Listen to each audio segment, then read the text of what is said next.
was fortunate enough to exit the 8 to 5 business world at a relatively early age and found myself with a lot of time on my hands, and I was searching for a sense of purpose. Chapel Hill has always been home to me. And I always wanted to give back to my community, so I did all my research. I looked online at all these volunteer opportunities, and I kept coming back to Habitat, mainly because I love its business model that is a hand up and not a handout. I didn't have a construction background, but I've always been very hands-on. My dad was a hands-on guy. I don't think he's ever called a repairman in his life for anything. So I was right by his side every time, holding the flashlight and the tools, learning what to do.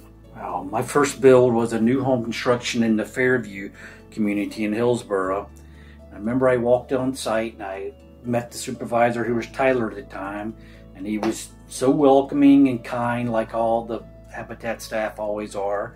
And he says, "How do you feel about being on the roof?" And I said, "No problem." 5 minutes after I arrived, I was on the roof doing roof decking, and I was hooked. With most people, my favorite task is always raising walls and roof trusses, especially roof trusses, because that's when a home starts to look like a home.